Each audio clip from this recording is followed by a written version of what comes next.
Hello everyone, मैं रवि एक बार फिर आप सभी का स्वागत करता हूं टारगेट गुरुकुल के ऑनलाइन प्लेटफॉर्म पे। जैसे कि आप सभी पता है कि हम लोग सीयूटी का पेपर सॉल्व कर रहे थे बायोडोमेन का, ठीक है। जिसमें से आप लोग को याद आ रहा होगा कि सबसे पहला हम लोग क्या किए थे। अभी तक जितने लोग भी सिलेबस नहीं देखे हो, पहले बात तो ये बता रहे हैं, जितने लोग सिलेबस नहीं देखे हो सबसे पहले सिलेबस देख लो, क्योंकि सिलेबस जब देखेंगे तभी हमको एनालाइज एक आइडिया मिल जाता है भैया हमको क्या पढ़ना है, कितना पढ़ना है, किस तरीके से पढ़ना है, ठीक है। और जैसे से आपका सिलेबस कंप्लीट हो जाएगा और फिर तब आप सीयूटी का 2024 का पेपर देख लीजिए, जो कि इसी चैनल पे आपको मिल जाएगा, ठीक है। आज की क्लास में हम लोग बात करेंगे मॉडल पेपर्स फोर्थ की, ठीक है। मॉडल पेपर फोर्थ की बात करेंगे और देखेंगे कि इस आज के मॉडल पेपर में कौन कौन से टॉपिक इंपॉर्टेंट रहने वाले हैं, जहां से हर बार क्वेश्चन पूछते हैं, ठीक है। उन्हीं टॉपिक को लिया गया है जहां से क्वेश्चन बार बार पूछे जाते हैं, चाहे वो मैचिंग के फॉर्म में या इवन आपके असर्शन रीजन के फॉर्म में या फिर आपका सिंगल एमसीक्यू वन लाइनर के फॉर्म में। तो वही चीज हम लोग बात करेंगे। तो आई होप कि आज की क्लास आपको अच्छी लगेगी, क्योंकि यहाँ पे जो भी क्वेश्चन सॉल्व करने वाले हैं ये लास्ट ईयर में कहीं ना कहीं पूछे गए हैं और चांसेस हैं कि इस साल के एग्जाम में यानी कि सीयूटी 2025 में आपको यहाँ से क्वेश्चन देखने को मिल जाए, ठीक है। तो चलिए क्लास को स्टार्ट करते हैं, लेकिन क्लास को स्टार्ट करने से पहले आपसे छोटी सी दरख्वास्त होगी कि क्लास में पेन पेपर फोकस लेके बैठेंगे, जिससे पूरी कंसंट्रेशन आपकी क्लास पर है, ठीक है। तो चलिए क्लास को हम स्टार्ट करते हैं। सर यहाँ पे हम एक बात और बता दें, आप लोग पेन पेपर तो लिख लिए, ठीक है। तो यहाँ पे हम जो भी इंपॉर्टेंट क्वेश्चन सॉल्व करने वाले हैं, आई होप कि आपको पता है पहले से, ठीक है, आप लोगों को पता है, लेकिन कुछ ऐसे टर्म्स होंगे जो आपको थोड़ा सा डाउट लग रहा होगा, क्या सर ये होता था कि ये होता था, ठीक है। इस तरह कंफ्यूजन अगर आए तो आप क्या करेंगे, तुरंत अपने कॉपी में उसको नोट डाउन कर लेंगे। और जैसे कि आपको पहले ही बताया था कि आपको एक सीयूटी की अलग सी कॉपी होनी चाहिए, जिसमें हम लोग इंपॉर्टेंट जितना भी पीवाईक्यू सॉल्व कर रहे हैं या हम लोग जितने भी मॉडल पेपर सॉल्व कर रहे हैं उसका इंपॉर्टेंट टर्म्स होने चाहिए वहीं पे, साथ ही साथ इसका जो क्वेश्चन है वो भी वहां पे रहना चाहिए, जो कि लास्ट में जब एग्जाम के एक दो दिन पहले जब आप रिवीजन करने को बैठोगे तो वहां में ये बहुत बेनिफिशियल या फिर कह लें फ्रूटफुल साबित होने वाला है आपके लिए, ठीक है। तो चलिए क्लास को हम स्टार्ट करते हैं और देखते हैं अपना पहला क्वेश्चन। और यहां से जो भी क्वेश्चन आपको दिखे, ठीक है, अगर ऐसा लगता है सर हमको थोड़ा सा भी डाउट है, नहीं समझ में आ रहा है, तो क्या करेंगे, तुरंत आप क्या करेंगे, उसको अपने कॉपी में उसको नोट डाउन कर लेंगे, ठीक है, तुरंत उसको नोट डाउन कर लेंगे। तो चलिए हम अपना पेन सेलेक्ट कर लेते हैं और आप लोग भी अपना क्या कर लीजिए, पेन निकाल लीजिए और फिर हम लोग क्या करते हैं, स्टार्ट करते हैं अपने क्वेश्चन के सीरीज को, ठीक है, क्वेश्चन के सीरीज को। चलो ब्लैक से ही करते हैं। पहला क्वेश्चन क्या दिया है आपके सामने, देखना पहला क्वेश्चन है कि हाइड्रा रिप्रोड्यूस एसेक्सुअली बाय। जो हाइड्रा है, कैसे है सर, हाइड्रा है वो उसका जो उसका जो प्रजनन जो प्रक्रिया होता है, हिंदी में देख लीजिए कि हाइड्रा अलैंगिक रूप से प्रजनन करता है, यानी कि जो हाइड्रा होता है वो एसेक्सुअल रिप्रोड्यूस करता है, ये बात सही है। लेकिन एसेक्सुअल में भी किस टाइप का रिप्रोडक्शन करते हैं, तो याद कीजिए जब हम लोग डेमो क्लास पढ़ रहे थे, अभी तक आप लोग डेमो क्लास देख लिए होंगे, डेमो क्लास में हम लोग एसेक्सुअल की ही बात किए थे। तो एसेक्सुअल की जब बात कर रहे थे तो वहां पे हम लोग हाइड्रा का भी जिक्र किए थे, और किस पार्ट्स में किए थे, तो हाइड्रा जो होता है सर ये बडिंग करता है, क्या करता है सर, बडिंग का प्रोसेस परफॉर्म करता है। अगर आपसे हाइड्रा के बारे में पूछा जाए तो थोड़ा सा ये बात जानना कि हाइड्रा कैसे रिप्रोड्यूस करता है, तो ये सपोज कर लो ये आपका हाइड्रा प्लांट्स है ना, ये आपका हाइड्रा प्लांट है, ये इसका क्या है, पेरेंट प्लांट है, क्या है सर, ये पेरेंट प्लांट बॉडी है, पेरेंट प्लांट बॉडी, ठीक है। हाइड्रा क्या है सर, पेरेंट प्लांट बॉडी है। अब ये एसेक्सुअली रिप्रोड्यूस कर रहा है, इसका मतलब ये हुआ सर कि इसका कोई ना कोई मतलब जो पेरेंट बॉडी है वही पेरेंट बॉडी क्या करेगा, अपने अपने पार्ट्स को डिवाइड करेगा, अपने बॉडी में ब्रेक डाउन करेगा और एक नया ऑफस्प्रिंग का फॉर्मेशन कर लेगा, यही तो होगा एसेक्सुअल में। यानी कि इसमें किसी भी दो पार्टनर की आवश्यकता नहीं पड़ेगी एसेक्सुअल में, ये बात ठीक था। अब देखो ये जो पेरेंट बॉडी है ये क्या करेगा, इसमें थोड़ा सा उभार होना स्टार्ट हो जाएगा, जैसे थोड़ा सा हल्का सा ये उभार होना ये स्टार्ट हो जाएगा।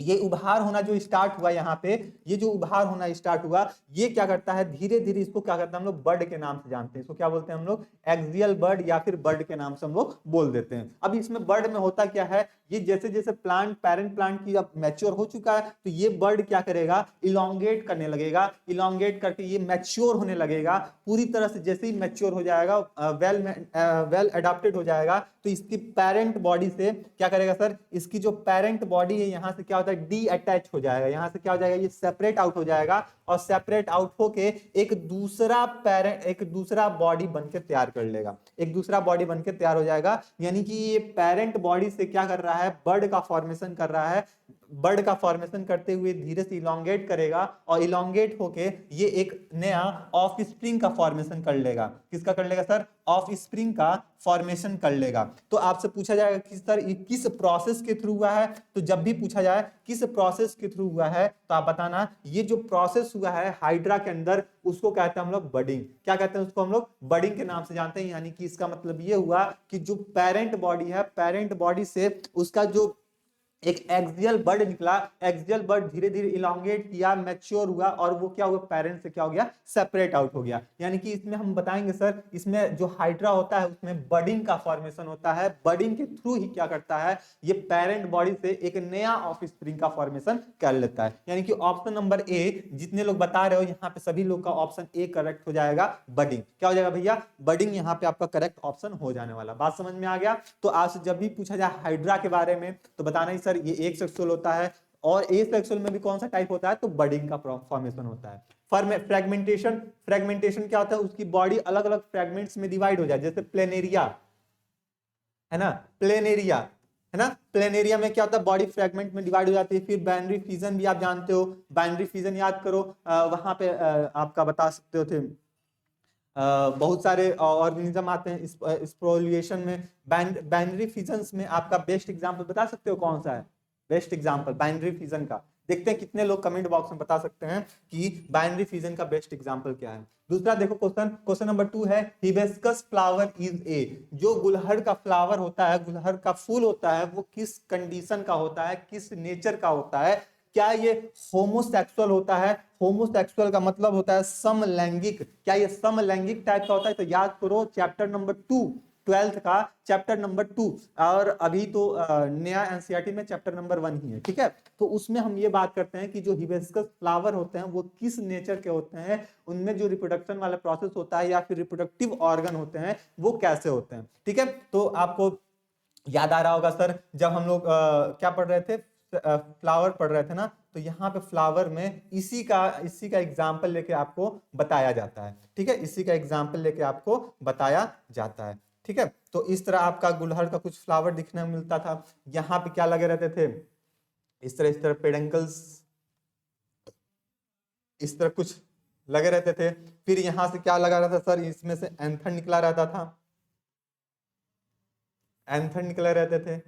यानी कि ये जो स्टिग्मा है ये क्या भैया, स्टिग्मा है ना, ये क्या है, इसको बोलते हैं स्ट्राइल कहते हैं, और इसको क्या कहते हैं हम लोग, ओवरी के नाम दे देते हैं, ठीक है। इसको क्या बोल देते हैं हम लोग, एंथर कह देते हैं। यानी कि कुछ देखने के बाद समझ में आ रहा है कि ये जो एंथर वाला हिस्सा है ना, ये वाला जो हिस्सा है ये मेल वाला रीजन है, ये क्या है भाई सर, ये मेल रीजन है, मेल है, और ये क्या है, फीमेल है। तो कुछ बात समझ में आई कि जो मेल और फीमेल जो है एक ही फ्लावर में प्रेजेंट हैं, तो इस टाइप को करते हैं हम लोग बाइसेक्सुअल। इस टाइप को क्या कहते हैं हम लोग, बाइसेक्सुअल। यानी कि एक ही ऑर्गेनिज्म, एक सिंगल ऑर्गेनिज्म मेंबर के अंदर मेल ऑर्गन भी हो और फीमेल ऑर्गन भी हो, उसको क्या कहते हैं हम लोग, बाइसेक्सुअल के नाम से जानते हैं। क्या बोलते हैं उसको हम लोग, बाइसेक्सुअल के नाम से जानते हैं। ये बात आप गांठ बांध कर रख लीजिए, चाहे वो हम प्लांट में बात करें या फिर हम किसी एनिमल में बात करें।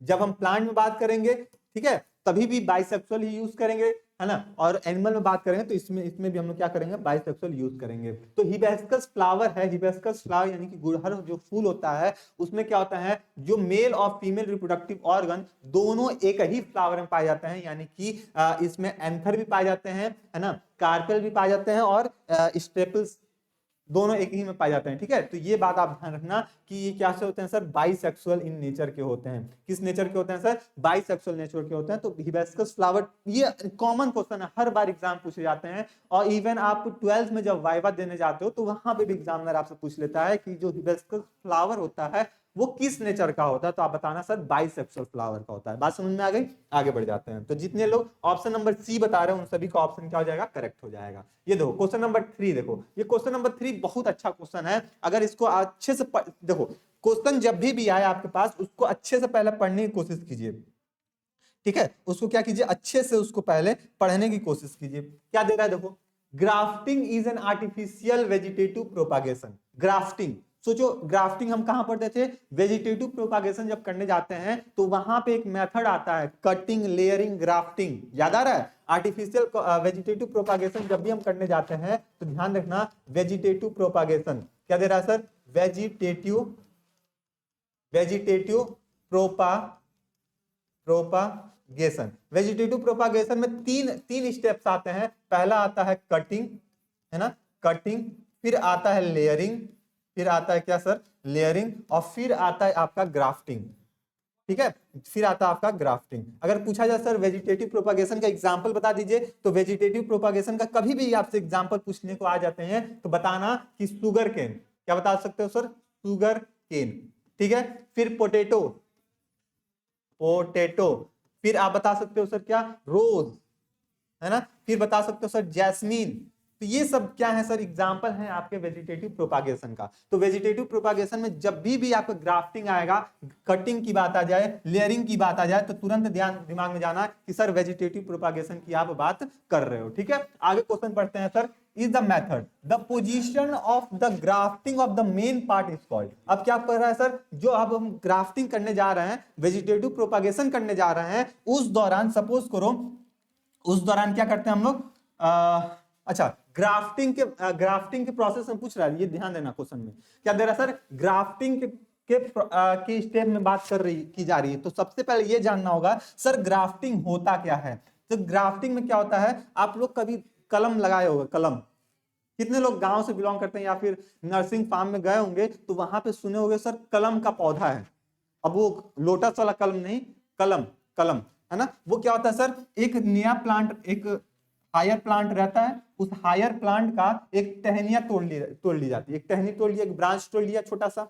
अब हमको रोज ही लगाना था या फिर हम क्या करना था, जैस्मिन का पौधा ही लगाना था, तो क्या करते हैं सर, एक हल्का सा छोटा सा एक ब्रांच तोड़ के लाते हैं और एक नए प्लांट के अंदर क्या कर देते हैं, उसको इंपोर्ट करा देते हैं, इसको क्या कर देते हैं, इसके साथ इसको जोड़ देते हैं। अब जोड़ने में क्या होता है सर, इसका रूट वाला हिस्सा रहेगा और इसका स्टेम वाला हिस्सा रहेगा, इन दोनों को यहाँ पे लग के इसको टाई अप कर देते हैं, बांध देते हैं। इस प्रोसेस को हम लोग ग्राफ्टिंग का नाम देते हैं। क्या बोलते हैं इसको, ग्राफ्टिंग का नाम देते हैं। तो जो इसमें क्या बोल रहा है सर, जो मेन पार्ट्स होगा, मेन पार्ट्स का मतलब ये कि इसका जो ये वाला हिस्सा है, ये वाला हिस्सा जो है इसको क्या बोलते हैं हम लोग, और इस वाले हिस्से को क्या कहते हैं ना, जो मेन पार्ट होगा, जो मेन पार्ट होगा उसको हम लोग क्या बोलते हैं, सिकोन के नाम से जानते हैं, और जो ऊपर वाला हिस्सा होगा इसको बोलते हैं स्टॉक। क्या बोलते हैं इसको, स्टॉक के नाम से जानते हैं। तो ग्राफ्टिंग का मतलब क्या होता है कि हम एक नया कोई नया पौधा है, उस पौधे में से हम टहनी तोड़ के लाएं, ब्रांच तोड़ के लाएं और एक दूसरे प्लांट के ब्रांच पे उसको क्या करते हैं, टाई अप कर देते हैं, लगा देते हैं, और वहां से फिर उस नए प्लांट का ग्रो कराते हैं। तो उस प्रोसेस को हम लोग ग्राफ्टिंग के नाम से जानते हैं। तो यहाँ पे क्या पूछ रहा है सर, मेन पार्ट की बात कर रहा है, तो यहाँ पे बताना सर स्क्रॉन। ठीक है, अगर इनका अपर पार्ट पूछता तो बताते क्या इसको, तब स्टॉक का नाम दे। यहाँ पे स्टिंग की कोई बात नहीं करेंगे, एडवेंटिशियस बर्ड की बात नहीं करेंगे। एडवेंटिशियस बर्ड हम बात करेंगे उसमें पोटैटो की जब बात करेंगे, तब पोटैटो की बात जब करेंगे तो। बताओ क्लास अच्छी लग रही कि नहीं, क्वेश्चन समझ में आ रहे हैं कि नहीं, भर भर के आपको कंटेंट मिल रहा है। तो ये सारे कंटेंट अपने कॉपी में इसको नोट करते जाओ, क्योंकि यही सब आगे जाके आपको रिवीजन में है फ्रूटफुल साबित करने वाला है। इसलिए बोलते हैं क्लास में पेन पेपर फोकस लेकर बैठो। ठीक है, अगला देखो क्वेश्चन नंबर 4। क्वेश्चन नंबर 4 है इन बैक्टीरियम। कोई बैक्टीरिया दे दिया गया है, अब ये बताना सर बैक्टीरिया जो है वो किससे बिलोंग करता है, बैक्टीरिया किस किंगडम से बिलोंग करता है। तो बताना सर ये किंगडम इनका क्या होता है, किंगडम मोनेरा होता है ना, किंगडम मोनेरा होता है। और ये जो बैक्टीरिया होते हैं प्रोकैरियोट्स होते हैं, प्रोकैरियोट्स होते हैं, और ये एक तरह से क्या होता है, माइक्रो ऑर्गेनिज्म है, माइक्रो ऑर्गेनिज्म है। और फिर और क्या बता सकते हो सर, ये जो बैक्टीरिया होते हैं ये बेनिफिशियल भी होते हैं, बेनिफिशियल भी होते हैं, और ये हार्मफुल भी होते हैं, बेनिफिशियल भी होते हैं और हार्मफुल भी होते हैं। बेनिफिशियल में बहुत सारे इकोनॉमिक इंपॉर्टेंस में क्या करते हैं, ये मददगार साबित करते हैं, और हार्मफुल में बहुत सारे डिजीज कॉज करते हैं। तो ये सारे बातें भी आप यहाँ से छोटी छोटी बातें ध्यान रखना। आगे चलते हैं, इसमें क्या हो रहा है sir, RNA polymerase bind to the promoters on a transcription unit during the transcription.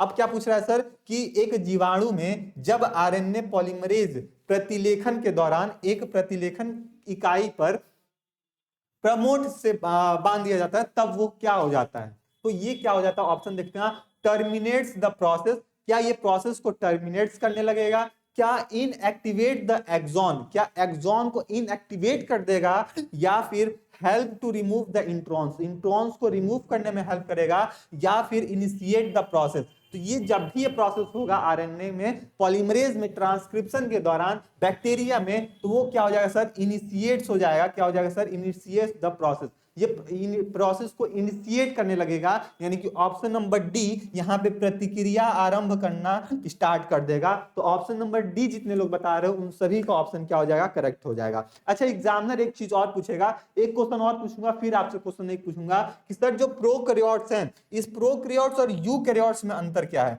Prokaryote और यूकैरियोट में अंतर क्या है, एक छोटा सा ब्रीफ डिस्क्रिप्शन आप बता देते तो मजा आ जाता। एक तरफ लिखना सर प्रोकैरियोट्स, अक्सर हम लोग ये कंफ्यूज हो जाते हैं कि प्रोकैरियोट्स और यूकैरियोट्स में क्या अंतर है, ठीक है।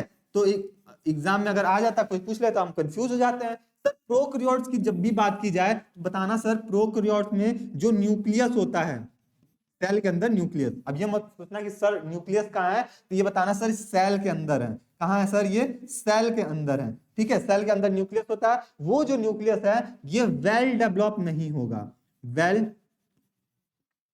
डेवलप नहीं होगा, ठीक है। साथ ही साथ इसमें कोई भी न्यूक्लियर मेम्ब्रेन, ठीक है, न्यूक्लियर मेम्ब्रेन भी नहीं बनेंगे। तो ये जो कंडीशन देखने को मिलता है तो वो बताना सर ये प्रोकैरियोट्स है। यूकैरियोट्स में क्या होता है, इसमें वेल डेवलप क्या होते हैं सर, वेल डेवलप यहाँ पे न्यूक्लियस होते हैं, वेल डेवलप क्या होते हैं, न्यूक्लियस होता है, साथ ही साथ न्यूक्लियर मेम्ब्रेन भी। तो इसमें प्रोकैरियोट्स में एग्जांपल आप याद करके रखना, इसका एग्जांपल होता है बैक्टीरिया, क्या होता है सर, इसका एग्जांपल बैक्टीरिया। और यूकैरियोट में बैक्टीरिया के बाद पॉलीफेरा से जितने भी मेंबर होते हैं सारे के सारे यू बैक्टीरिया के अंतर्गत आते हैं। बात समझ में आ गई, बोलिए हाँ या ना, अगर हाँ तो हम फिर आगे हम लोग बढ़ते हैं, ठीक है। क्वेश्चन नंबर 5 पे, in some plant diploid embryo sac develop directly from the diploid megaspore mother cell, the condition is called। अब क्या बोल रहा है सर कि कुछ पौधों में द्विगुणित भ्रूणकोशिक सीधे द्विगुणित मेगास्पोर मदर सेल से विकसित होता है, ठीक है। इस स्थिति को क्या कहा जाता है, तो आप हमेशा ध्यान रखना, यहाँ पे क्या होता है, डिप्लॉयड कंडीशन की बात कर रहे हैं, तो इस कंडीशन में क्या बोलेंगे, डिप्लोस्पोरी का नाम दे देते हैं, क्या बोल देते हैं इसको, डिप्लोस्पोरी का नाम दे देते हैं। तो जब भी ये बात समझ में जब भी ये बात आए तो बताना सर डिप्लॉयड कंडीशन की बात कर रहे हैं, और डिप्लॉयड में भी क्या मेगास्पोर मदर सेल की बात कर रहे हैं, तो वहां पे डिप्लोस्पोर का नाम हम दे देते हैं। तो जितने लोग डिप्लोस्पोरी बता रहे हैं इन सभी का ऑप्शन क्या हो जाएगा, करेक्ट हो जाएगा। आगे बढ़ जाते हैं क्वेश्चन नंबर 6 पे। क्वेश्चन नंबर 6 है, in nature in breeding and out breeding, most important question, इसको इंपॉर्टेंट लगा लेना, ये हर बार क्वेश्चन पूछे जाते हैं आपसे। इन ब्रीडिंग और आउट ब्रीडिंग दोनों में से कोई एक एग्जांपल से आपसे क्वेश्चन पूछे जाते हैं। क्या दे रहा है सर, इन ब्रीडिंग की बात की जा रही है और आउट ब्रीडिंग की बात की जा रही है, of plants are regulated by. अब प्लांट्स में इन ब्रीडिंग कराना है, आउट ब्रीडिंग कराना है, तो इसको कौन रेगुलेट करेगा, तो हमेशा ध्यान रखना इन ब्रीडिंग कहीं भी लिखा मिल जाए, क्या मिल जाए सर, इन ब्रीडिंग कहीं भी लिखा मिल जाए, और कहीं भी आपको आउट ब्रीडिंग लिखा मिल जाए, है ना, आउट ब्रीडिंग कहीं भी लिखा हुआ मिल जाए, आउट ब्रीडिंग, है ना। तो फिर क्या बताओगे सर, जब भी इन ब्रीडिंग पूछे आपसे तो बताना ये क्या होता है, इंटर स्पेसिफिक होते हैं, intra specific, sorry intra specific क्या होता है सर, ये इंट्रा स्पेसिफिक नेचर का होता है ना, और ये इनकॉम्प्लिबिलिटी होता है, इनकॉम्पिटिबिलिटी होती है, ठीक है, इंट्रा स्पेसिफिक। लेकिन जब भी आपसे आउट ब्रीडिंग पूछा जाए तो ये बताना सर इंटर सॉरी यहाँ पे इंट्रा था और यहाँ पे क्या बताओगे, इंटर स्पेसिफिक, क्या बताओगे सर, इंटर स्पेसिफिक इनकॉम्प्लिबिलिटी, इनकॉम्पैटिबिलिटी, है ना। तो ये चीज आप यहाँ पे ध्यान रखना। तो देखो आंख बंद करके ऑप्शन पे देखो कहाँ ऑप्शन अपना इंट्रा और इंटर का दिया है, लेकिन ध्यान देना सबसे पहले क्या दिया है, इन ब्रीडिंग दिया है, तो इन ब्रीडिंग का क्या होता है, इंट्रा स्पेसिफिक होता है। तो देखो यहाँ पे इंट्रा स्पेसिफिक दिया है नहीं, इसको हटा दो। मैचुरेशन हाइब्रिडाइजेशन ये भी नहीं है, ड्यूरेशन भी नहीं है, यानी कि ये अपना ऑप्शन नंबर डी आपने करेक्ट हो जाएगा। पार्थिनोजेनेसिस क्या होता है? पार्थिनोजेनेसिस ये होता है कि फॉर्मेशंस ऑफ फ्रूट, है ना, फॉर्मेशन ऑफ, ये लिख लो यहाँ पे, formation of fruit without fertilisation. अगर ये बिना फर्टिलाइजेशन के थ्रू कोई फ्रूट का फॉर्मेशन हो गया है, उसको हम पार्थिनोजेनेसिस के नाम से जान देते हैं, यानी कि निषेचक जनक के नाम से इसको बोल देते हैं। ठीक है, तो यहां तक बात समझ में आई है ना। ऑप्शन नंबर डी जितने लोग बता रहे हो इन सभी का ऑप्शन क्या हो जाएगा, यहाँ पे करेक्ट हो जाएगा। अपने कॉपी में भी मार्क करते चलना, सर मेरे तक इतने क्वेश्चन करेक्ट हो चुके हैं, और लास्ट में आप बता दीजिएगा कि मेरे आउट ऑफ 50 में से कितने क्वेश्चन करेक्ट हुए हैं। आपको तो 40 करना है, लेकिन हम 50 का लेके चलते हैं। ठीक है, अगला दिया है क्वेश्चन नंबर 7 कि which one show the meiosis. इसमें से कौन सा ऐसा प्रोसेस है जिसमें मियोसिस का प्रोसेस शो होता है? क्या आर्किस्पोरियम, रूट टिप्स, एंथर या फिर पॉलन ग्रेन? सबसे पहले आप ये बता दो सर, मियोसिस और माइटोसिस। क्या बताओगे सर? मियोसिस और एक होता है सर माइटोसिस। देखते हैं कितने लोग को माइटोसिस और मियोसिस में डिफरेंशिएट पता है। क्या ये सोमेटिक सेल में कौन होते हैं, है ना, सोमेटिक सेल में डिवीजन होना है। चलो हम यहां से बता भी दे रहे हैं, सोमेटिक सेल में अगर डिवीजन होना है तो उसको क्या कहेंगे? ठीक, पहला बात। दूसरा बात ये कि अगर जर्म सेल में डिवीजन करना है, जर्म सेल में डिवीजन करना है, तो फिर उसको हम क्या नाम देंगे? आप दोनों लोग का ये होमवर्क है, आप लोग अभी बताइए तुरंत कि सोमेटिक सेल में अगर डिवीजन होना है, सोमेटिक सेल बोले तो कि आपके हाथ में कोई चोट लग गया, इंजरी हो गया, वहां पे सेल को क्योर करना है, तो उसको सोमेटिक सेल डिवीजन कहते हैं। जर्म सेल मतलब जो स्पर्म है, ओवम है, उसमें डिवीजन कराना है तो उसको जर्म सेल डिवीजन के नाम से जानते हैं। तो ये बताना कि मियोसिस में क्या होगा और माइटोसिस में क्या होता है। ठीक है, यहाँ पे हमसे क्या पूछ रहा है सर, मियोसिस में इसमें से कौन सा ऐसा प्रोसेस है जो जिसमें मियोसिस होता है? तो बताना सर एंथर। एंथर में क्या होता है? एंथर में वो एक मेगा स्पोर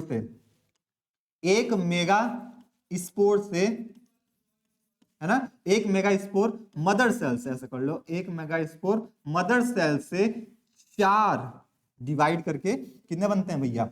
इसमें डिवाइड करके बनते हैं 4 मेगा स्पोर। एक मेगा स्पोर से कितने बनते हैं?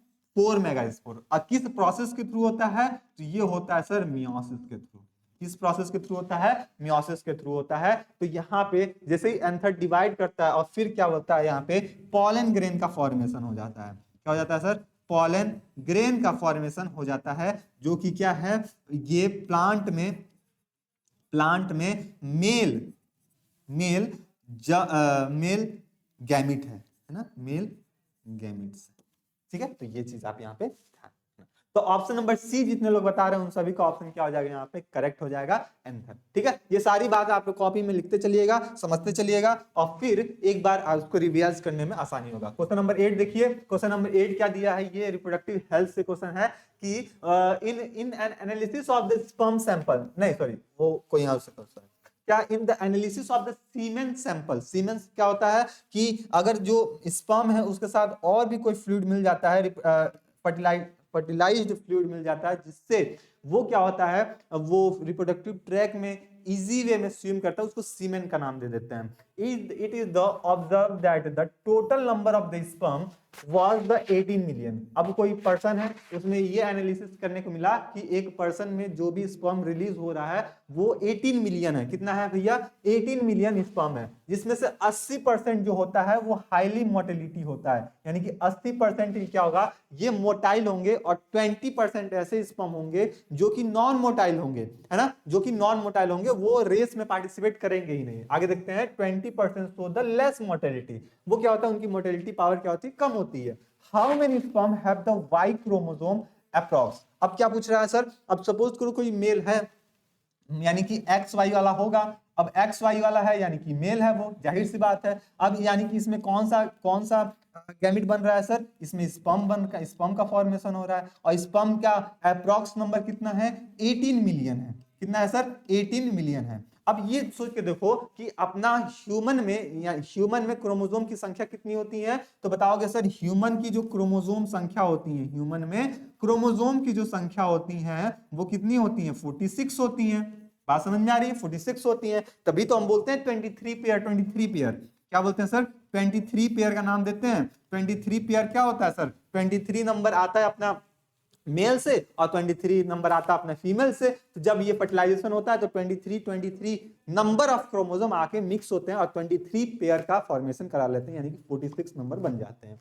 अब ये पूछ रहा है सर ये एक्स वाई है अपने पास, यानी कि मेल स्पर्म में जो क्रोमोसोम है एक्स वाई है और इनकी संख्या कितनी है, 18 मिलियन है। कितनी है, 18 मिलियन है। तो जाहिर सी बात है आधा हिस्सा जो होगा वो एक्स क्रोमोसोम का होगा और आधा जो होगा वो वाई क्रोमोसोम का होगा, तभी तो 18 मिलियन बन रहा है। यानी कि इसका मतलब ये कह रहा है कि एक्स क्रोमोसोम की संख्या कितनी है और वाई क्रोमोसोम की संख्या कितनी है। हमको संख्या पूछ रहा है ना, कितना नंबर ऑफ क्रोमोसोम है हमसे ये पूछ रहा है। तो कितना नंबर ऑफ क्रोमोसोम है, तो फिर क्या बताओगे कि यहाँ पे देखो 18 मिलियन है, 18 मिलियन। तो 18 मिलियन में आप बताओगे सर 9 मिलियन आपका, ठीक है, 9 मिलियन आपका एक्स क्रोमोसोम है और 9 मिलियन आपके कौन है, 9 मिलियन आपके हैं वाई क्रोमोसोम। तो हमसे क्या पूछा सर, वाई की संख्या पूछा है, तो वाई क्रोमोसोम बताओगे सर यहाँ पे 9 मिलियन उपस्थित होंगी, तभी जाके एक्स क्रोमोसोम की संख्या कितनी हो जाएगी, 9 मिलियन हो जाएगी। ये थोड़ा सा दिमाग लगाओगे, क्वेश्चन बड़ा ही दिख रहा है लेकिन इसको थोड़ा सा दिमाग लगाओगे तो यहां से तुम क्वेश्चन को क्या आंसर दे सकते हो इजी वे में। आगे बढ़ जाते हैं हम लोग क्वेश्चन नंबर 9 पे।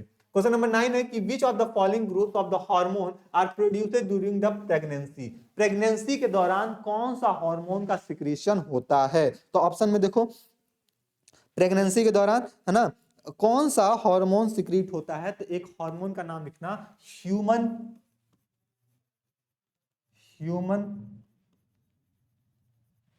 क्रो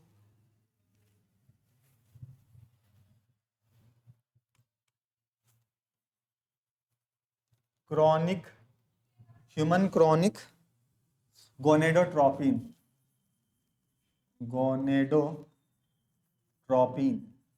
ठीक, एक हार्मोन ये होता है। दूसरा ह्यूमन प्लेसेंटल लैक्टोजन, क्या बोलते हैं इसको, ह्यूमन प्लेसेंटल लैक्टोजन और दूसरा होता है रिलैक्सिन। ये 3 हार्मोन सिक्रीट होते हैं ड्यूरिंग आपके प्रेगनेंसी, यानी कि कोई फीमेल प्रेग्नेंट है तो उस दौरान ये 3 हार्मोन का सिक्रीशन देखने को मिलता है, जो कि होता है ह्यूमन क्रॉनिक गोनेडोट्रोपिन, जिसको HCG के नाम से जानते हैं, HCG के नाम से जानते हैं। ह्यूमन प्लेसेंटल लैक्टेशन जिसको HPL के नाम से जानते हैं और दूसरा आपका रिलैक्सिन, ये रिलैक्सिन इसको ही कहते हैं, ठीक है। तो ऑप्शन देखो, ऑप्शन नंबर बी में अपने को मिल जा रहा है कि HCG। हमेशा ध्यान रखना इसका फुल फॉर्म भी आपके सामने लिख दिया हूं कि अगर कल के डेट में आपसे एग्जामिनर फुल फॉर्म पूछ लेता है तो ठीक है, तो आप यहां से बता सकते हो, लेकिन मेनली क्वेश्चन इसी फॉर्मेट में आपको देखने को मिलेगा। क्या होता है सर, याद कर रखना HCG, HPL और रिलैक्सिन, ये 3 हार्मोन आप याद कर रखना ड्यूरिंग द प्रेगनेंसी। फीमेल के अंदर ये हार्मोन क्या होते हैं, सिक्रीट होते हैं। आगे बात कर लेते हैं, ऑप्शन नंबर बी जितने लोग बता रहे हो यहाँ पे सभी का ऑप्शन क्या हो जाएगा, करेक्ट हो जाएगा। आगे चल लेते हैं क्वेश्चन नंबर 10 पे। क्वेश्चन नंबर 10 दिया है, given below the structure details the human memory gland. Human memory gland यानी कि मेमोरी ग्लैंड जिसमें पाया जाता है वो किससे बिलोंग करता है सर, वो मैमल से बिलोंग करते हैं, ठीक है। किससे बिलोंग करते हैं, किस क्लास से बिलोंग करते हैं, वो क्लास मैमल से बिलोंग करते हैं। तो ह्यूमन भी किससे बिलोंग करता है, मैमल से बिलोंग करता है, बात क्लियर है। अब देखो स्टेटमेंट दिया है, the glandular tissue in the breast have the 15 to 20 clusters of cell that is called the alveoli. क्या जो एल्वोलाई जो फीमेल का मेमोरी ग्लैंड होता है उनमें ग्लैंडुलर टिश्यू होते हैं, क्या यह बात सही है, गलत है, लेकिन उसमें 15 से 20 क्लस्टर्स ऑफ सेल्स होते हैं, ये बात ठीक है। अगला देखो option, the milk is stored in the lumen of the alveoli, ये बात सही है कि जो फीमेल में जो मेमोरी ग्लैंड होता है उनमें जो मिल्क का स्टोरेज होता है वो कहां होता है, ल्यूमन ऑफ एल्वोलाई में होता है। क्या होता है सर, ल्यूमन ऑफ एल्वोलाई में होता है, यानी कि सेकंड ऑप्शन अपना करेक्ट है। आगे देखते हैं, the alveoli join to form the memory duct, क्या जो एल्वोलाई होता है वो ज्वाइन करके मेमोरी डक्ट का फॉर्मेशन करता है, बात गलत हो गया। आगे देख लेते हैं, memory ampulla is connected to the lactiferous duct. ये बात सही है, जो मेमोरी एम्प्यूला होता है वो लैक्टिफेरस डक्ट से कनेक्ट होता है और फिर इसी से बच्चा क्या करता है, सक आउट करके मिल्क का फीडिंग करता है। यानी कि ऑप्शन नंबर सेकंड और फोर्थ, ऑप्शन नंबर सेकंड और फोर्थ अपना क्या हो जाएगा, करेक्ट हो जाएगा। यहाँ पे देखो दिया है, choose the option the given correct detail in human memory gland. Human memory gland का करेक्ट सीक्वेंस बताना है, तो सेकंड और फोर्थ देखो कहाँ दिया हुआ है। सेकंड यहाँ पे नहीं है, यहाँ पे है, यहाँ पे नहीं है, सेकंड थर्ड है, ये भी नहीं, सेकंड और फोर्थ अपना यहाँ पे करेक्ट हो गया। ठीक है, बात समझ में आई? आगे बढ़ जाते हैं हम लोग क्वेश्चन नंबर 11 पे। Question number 11, the cellular layer that disintegrated and regenerated again. ऐसा सेल का नाम बताना है, ऐसा टिश्यू का नाम बताना है जो हर समय क्या होता है, डिसइंटीग्रेटेड होता है फिर रीजनरेट हो जाता है। यानी कि क्या होता है सर, वो बार बार उसमें विघटन होता है और पुनर्जीवित हो जाता है। वह कौन सी कोशिका का परत है? तो सपोज पहला देखो देखो देखो क्या दिया है, endometrium of the blood vessels. Endometrium याद करो, ये कहां आपको देखने को मिलता था सर, यूटेरिन में देखने को मिलता था। फीमेल का जो यूटेरस होता है वहां पे ये आपको देखने को मिलता है। ठीक है, यूटेरस में आप बता दोगे। आगे दिया है सर, डर्मिस ऑफ स्किन। क्या जो स्किन का जो लेयर है बार बार डिजनरेट होता है और फिर रीअपेयर हो जाता है? नहीं, बार बार नहीं होता है, साल में एक बार हो जाता है। ठीक है, देखते हो चमड़ा उछकने लगता है, वो बात की बात है। लेकिन क्या दे रहा है यहाँ पे, बार बार की बात कर रहा है, अगेन एंड अगेन की बात कर रहा है। ठीक है, ये ध्यान रखना। Endometrium of the uterus, cornea of the eye. ठीक है, तो यूटेरस का जो एंडोमेट्रियम जो लेयर होता है, जब मेंस्ट्रुएशन साइकिल फीमेल में होता है, क्या होता है सर, मेंस्ट्रुएशन साइकिल जब होता है फीमेल में, तो उस दौरान क्या होता है, यूटेरस का जो एंडोमेट्रियम लेयर होता है वही क्या होता है, ब्रेक डाउन होके वो बॉडी से बाहर रिलीज आउट होने लगता है। ठीक है, तो ऑप्शन नंबर सी यहाँ पे आप करेक्ट कर लोगे। लेकिन उससे भी करेक्ट आंसर आपको ऑप्शन नंबर ए में देखने को मिल रहा है, क्योंकि यहाँ पे ब्लड वेसल्स की बात की जा रही है। तो इनकी जो ब्लड वेसल्स हैं वो रीजनरेट होती रहती हैं और फिर नया अपेयर होते रहती हैं। आगे बात कर लेते हैं क्वेश्चन नंबर 12 में कि the oral contraceptive for the female containing the non steroidal preparation with very few side effect and the high concentrative value of the once in a pile, once a week pile। अब इसमें से पूछ रहा है कि sir Hindi में देख लीजिए, महिलाओं के लिए मौखिक गर्भ निरोधक जिससे बहुत कम साइड इफेक्ट और उच्च गर्भ निरोधक मूल्य वाली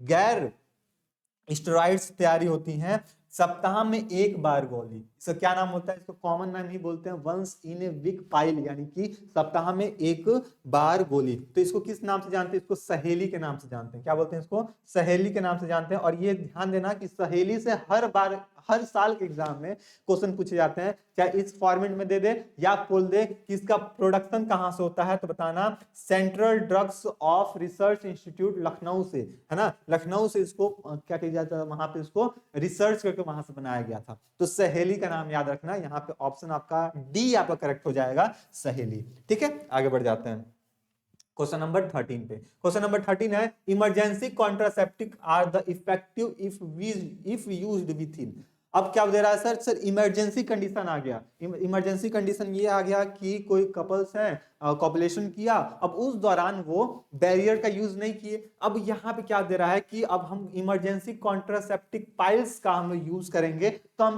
कब कर सकते हैं, तो ऑप्शन देखना 72 आवर्स ऑफ इम्प्लांटेशन, इम्प्लांटेशन के 72 घंटा पहले ऐसा करेंगे, है ना।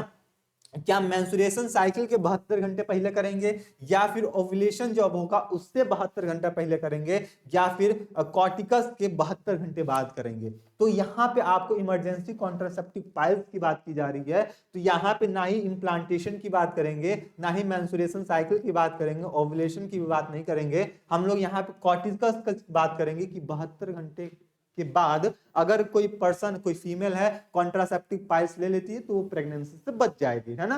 तो ये चीज यहाँ पे इमरजेंसी कॉन्ट्रासेप्टिव पाइल्स की बात यहाँ पे की जा रही है। तो 72 आवर्स से आप यहाँ पे ध्यान रखना। कई जगह कई बुक में, ऑथेंटिक बुक में 48 से क्या देता है सर, 48 से 72 दिया रहता है, तो कोई दिक्कत वाली बात नहीं है। यहाँ पे जो ऑप्शन रहेगा उसके अकॉर्डिंग हम यहाँ पे अपना को टिक कर देंगे। ठीक है, आगे बढ़ जाते हैं क्वेश्चन नंबर 14 पे कि which one of the following is the recessive trait to the garden pea plant.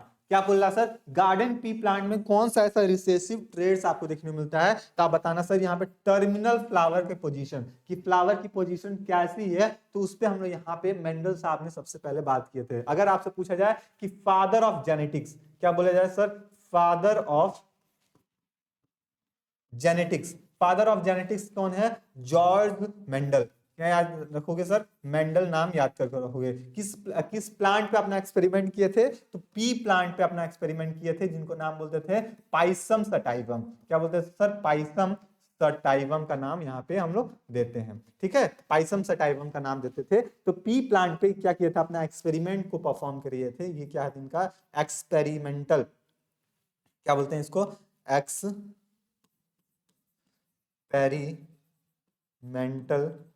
Plant. ये क्या है सर, एक्सपेरिमेंटल प्लांट है, ठीक है। तो ये चीज आप यहाँ पे देखना कि यहाँ पे क्या बताओ sir, terminal of flower position, ठीक है। ऑप्शन नंबर बी यहाँ पे आपका करेक्ट हो जाएगा। आगे बात कर लेते हैं 15 पे, pedigree analysis is the study of particular traits. जो प्रीडिग्री एनालिसिस होता है, इसमें हम कई जनरेशन का क्या कर सकते हैं, पूरा एक बार फ्लो डायग्राम बना के, यानी कि यहाँ पे ग्राफिकल रिप्रेजेंटेशन के थ्रू, ग्राफिकल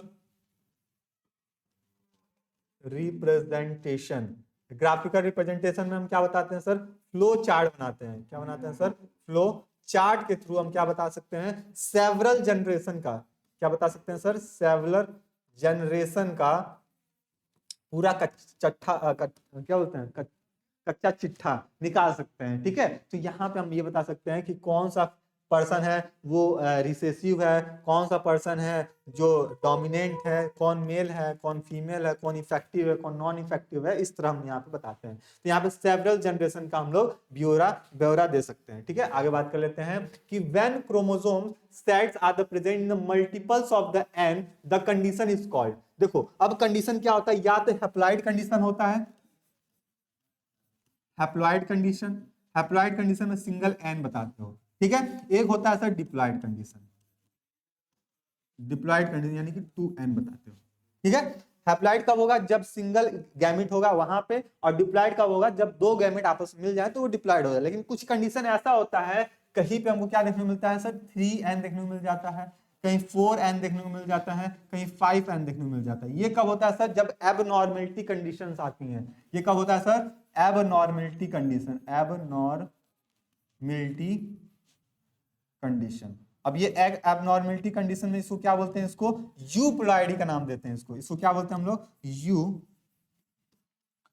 का नाम इसको हम लोग देते हैं। तो ये जब भी आपको मिल जाए कि जब हम 3n 2n 4n 5n की बात कर रहे हैं, इसको क्या बोलते हैं हम लोग, यूप्लॉइडी का नाम यहाँ पे दे देते हैं, ठीक है। बात समझ में आ रही है, ये चीज इंपॉर्टेंट था, ये चीज आप यहाँ से ध्यान में रखना। आगे बढ़ जाते हैं हम लोग क्वेश्चन नंबर 17 पे। The autosomal disorder disease in the human is. अब इसमें से कौन सा ऐसा डिजीज है जो ऑटोसोमल डिजीज होता है, तो याद रखना थैलीसीमिया। जो थैलीसीमिया है ये क्या है, ऑटोसोमल डिजीज है। कलर ब्लाइंडनेस क्या होता है सर, इसमें क्या होता है, जो भी पर्सन होता है उसको रेड और ग्रीन कलर, रेड और ग्रीन कलर में अंतर नहीं पता चलता, रेड और ग्रीन कलर में डिफ्रेंशिएट नहीं कर पाता है, ग्रीन कलर डिफ्रेंशिएट नहीं कर पाता है, डिफ्रेंशिएट नहीं कर पाता है, ठीक है। ये चीज ध्यान रखना। जो टर्नर सिंड्रोम होता है उसमें XO की मतलब एक क्रोमोसोम क्या हो जाता है, एब्सेंट हो जाता है। हीमोफीलिया क्या होता है सर, हीमोफीलिया में क्या होता है, इसी को हम लोग क्या बोलते हैं, इसी को रॉयल डिजीज के नाम से जानते हैं, रॉयल डिजीज के नाम से जानते हैं, जिसमें जो भी पर्सन होता है, जो भी पर्सन होती है, उसका जो ब्लड क्लॉटिंग जल्दी नहीं होता है, वो ब्लड क्लॉट नहीं हो पाता है। तो ये क्या होता है, सारे सारे अलग डिजीज है। लेकिन ऑटोसोमल क्या होता है, एक तरह से थैलीसीमिया जो है वो एक तरह से ऑटोसोमल डिजीज है। आगे देख लेते हैं, the best method to determine the paternity is, यानी कि हम क्या बोल सकते हैं, पितृत्व निर्धारित करने का, मतलब पेरेंट निर्धारित करने का सर्वोत्तम जो तरीका होता है वो कौन सा होता है। तो आप ध्यान रखना, क्या प्रोटीन एनालिसिस कर लेंगे तब हम पेरेंट का एनालिसिस कर लेंगे। सीआईडी कितने लोग देखते हो, सीआईडी कितने लोग देखते हो, वहां पे देखते हो सर क्या होता है, डीएनए की टेस्टिंग की जाती है साड़ुके के थ्रू, और फिर क्या की जाती है, आपका डीएनए फिंगर प्रिंटिंग की जाती है, जिससे ये पता चल जाए कि ये जो बच्चा था किसका माता पिता कौन है ना। तो वहां पे डीएनए फिंगर प्रिंटिंग की जाती है, जो कि जेफरी के थ्रू, किसके थ्रू सर, जेफरी के थ्रू इसको सबसे पहले डिस्कवर किया गया था। तो आपसे कभी भी साइंटिस्ट का नाम पूछ ले तो जेफरी यहाँ पे ध्यान रखना, डीएनए फिंगरप्रिंटिंग। ठीक है, तो हम जब भी हमको क्या करना है, पेरेंट का पता लगाना है कि इसका पापा मम्मी कौन है, तो आप बताओगे सर डीएनए फिंगरप्रिंटिंग के थ्रू हम यहाँ पे क्या कर सकते हैं, डिटरमाइन कर सकते हैं। जीन काउंटिंग नहीं और क्रोमोसोमल काउंटिंग भी नहीं, हम लोग डीएनए फिंगरप्रिंटिंग का काम करते हैं। आगे बढ़ जाते हैं हम लोग। State the use of molecular genetics. Molecular genetics का यहाँ पे कौन कौन सा फंक्शन हमको देखने को मिल सकता है। पहला ऑप्शन देखो, यूज टू, मॉलिक्यूलर जेनेटिक्स के थ्रू है ना क्या कर सकते हैं, is use to understand several disease like the alzheimer, Parkinson disease. यानी कि जितने भी मॉलिक्यूलर जेनेटिक्स के थ्रू हम लोग कई सारी बीमारियों को पता लगा सकते हैं। ये बात अपनी सही है। ठीक है, मॉलिक्यूलर जेनेटिक्स के थ्रू हम कई सारी बीमारियों का भी पता लगा सकते हैं। आगे देखते हैं कि इससे हम क्या करते हैं, जीन थेरेपी कर सकते हैं। यानी कि मॉलिक्यूलर जेनेटिक्स के थ्रू कोई हमारा जीन डिफेक्ट हो गया है, एबनॉर्मलिटी आ गई है, तो उसको भी हम क्या कर सकते हैं, थेरेपी के थ्रू सही किया जा सकता है। यानी कि उसको क्या बोलते हैं हम लोग, जीन थेरेपी के नाम देते हैं। तो ये ऑप्शन भी अपना क्या हो जाएगा, सही हो जाएगा। ऑप्शन नंबर सी है, improve the diagnosis of disease. यानी कि जो भी डिजीज है उसकी जो डायग्नोसिस की जा रही है उसको हम क्या कर सकते हैं, इंप्रूव कर सकते हैं। तो ये भी बात अपनी सही है कि मॉलिक्यूलर जेनेटिक्स से ये सारी काम की जा सकती है। यानी कि ऑप्शन नंबर डी जितने लोग बता रहे हो ऑल द अबव, यहाँ पे सभी ऑप्शन क्या हो जाएंगे, करेक्ट हो जाएंगे। मॉलिक्यूलर जेनेटिक्स से हम लोग ये सारे काम कर सकते हैं कि बहुत सारे बीमारियों को पता लगा सकते हैं, जीन थेरेपी कर सकते हैं, साथ ही साथ हम लोग डायग्नोसिस ऑफ डिजीज भी कर सकते हैं। ठीक है, आगे बढ़ जाते हैं हम लोग। अगला दिया है कि who among the following scientist had no contribution of the development of the double helix model of the structure of DNA. Double structure helical की बात कर रहे हैं, डबल हेलिक्स की बात करते हैं वॉटसन एंड क्रिक, लेकिन यहां पे कोई कंट्रीब्यूशन नहीं मिला। कौन, मेल्सन एंड स्टॉल। मेल्सन एंड स्टॉल, यहां पे आप यहाँ ऑप्शन याद कर। आगे दिया है कि which of the following used to knowing the whether or not for a population of is involving. इसमें कौन सा ऐसा है, यानी कि जनसंख्या विकसित हो रही है या नहीं है, वह जानने के लिए किसका उपयोग किया जा सकता है। कोई एरिया है, उस एरिया में पॉपुलेशन बढ़ रहा है कि नहीं बढ़ रहा है, तो किस मेथड के थ्रू हम डिटरमाइन कर सकते हैं। तो propagation between the acquired variation, नहीं इसके थ्रू नहीं। क्या जेनेटिक ड्राफ्ट के थ्रू, ये भी नहीं। डिग्री ऑफ एवोल्यूशन, ये भी नहीं। हार्डी विम्बर इक्विलिब्रियम के थ्रू हम ये पता लगा सकते हैं कि पर्टिकुलर एरिया में पॉपुलेशन बढ़ रहा है कि घट रहा है। अब ये हार्डी विम्बर इक्वेशन आपसे पूछा जाता है तो बताना, P square plus 2pq plus Q square equal to 1। ये क्या है, हार्डी विम्बर इक्वेशन है। ये मोस्ट इंपॉर्टेंट है, ये हर बार आपसे पूछा जाता है, आप इसको ध्यान रखना। जिसमें से P और आपका Q होमोलोगस रिसेसिव है और 2p क्या है आपका हेट्रोजाइगस रिसेसिव है। ठीक है, तो हार्डी विम्बर इक्वेशन आप ध्यान रखना। इसके मदद से थ्रू हम क्या बता सकते हैं, किसी भी एरिया में पॉपुलेशन घट रहा है कि बढ़ रहा है, उसका हम पता यहाँ पे लगा सकते हैं। और इसका इक्वेशन भी आप ध्यान रखना।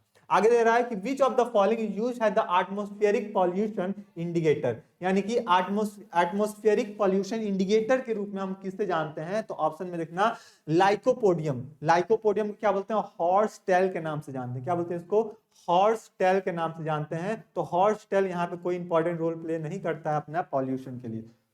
ठीक है, अगला आंसर लाइकेन। लाइकेन ही क्या करता है, इंपॉर्टेंट रोल प्ले करता है पॉल्यूशन के लिए। ठीक है, तो ऑप्शन नंबर बी यहाँ पे आपका करेक्ट हो जाएगा। आगे देख लेते हैं कि natural selection is the process in which the heritable variation enabling the better survival are enable to. क्या दे रहा है, प्राकृतिक चयन एक ऐसी प्रक्रिया है जिसमें बेहतर अस्तित्व को सक्षम करने वाली वंशानुगत विविधताओं में सक्षम किया जाता है। तो बताना यहाँ पे कि एक ही बार क्या होगा, रिप्रोड्यूस हो जाए और हम क्या करते हैं, leave a greater number of progeny. और प्रोजनी को क्या करते हैं, हम छोड़ दें, है ना। यानी कि अधिक संख्या में संतान पैदा करने और छोड़ना ही क्या हो जाता है, ये इसका कंडीशन हमको देखने को मिल जाएगा। ऑप्शन नंबर बी यहाँ पे आपका करेक्ट हो जाएगा। आगे बढ़ जाते हैं। आगे देखना, ये इंपॉर्टेंट है, viral infection can be treated by. जो वायरल इन्फेक्शन होता है वो किसके थ्रू ट्रीट किया जाता है, ये वन लाइन क्वेश्चन है। आप बताना सर ये क्या होता है, सर इंटरफेरॉन के थ्रू इसको हम ट्रीट कर सकते हैं। कोई भी वायरल इन्फेक्शन को, यानी कि इंटरफ्रॉन यहाँ पे क्या हो जाएगा अपना करेक्ट ऑप्शन हो जाएगा। आगे बढ़ जाते हैं, आगे बढ़ते हैं। क्या दिया है कि 25वां नंबर कि withdrawal syndrome is the characterised by, क्या दे रहा है सर, जो प्रत्याहरण सिंड्रोम की विशेषता क्या होती है। तो आप बताना सर, विड्रॉल सिंड्रोम की जो विशेषता होती है वो होती है चिंता, कपकपी, मतली और पसीना आना। ये ऑप्शन नंबर ए आपका सही हो जाता है। एनाक्सिया, नॉजिंग, स्वीटिंग, ये सारा जो कंडीशन होता है आपका होता है किसका, आपका होता है विड्रॉवल सिंड्रोम का। आगे देख लेते हैं। Select the pathogen mismatching with the symptom of the disease cause it from the list of the given below. Ant amoeba histolytica है, ये क्या कॉज करता है सर, कॉन्ट्रासेप्शन, एबनॉर्मल पेन, ये बात सही है। आगे दिया है वाउचेरिया बेनिकोफेटाई, ये क्या करता है, chronical inflammation of lymphatic vessels of the lower limbs, ये भी बात सही है। अगला दिया है एपिडोरफाइटॉन्स, ये क्या करता है, dry scales lesion of the nails, नाखून में, ठीक है, दिक्कत आने लगती है, ये भी बात सही है।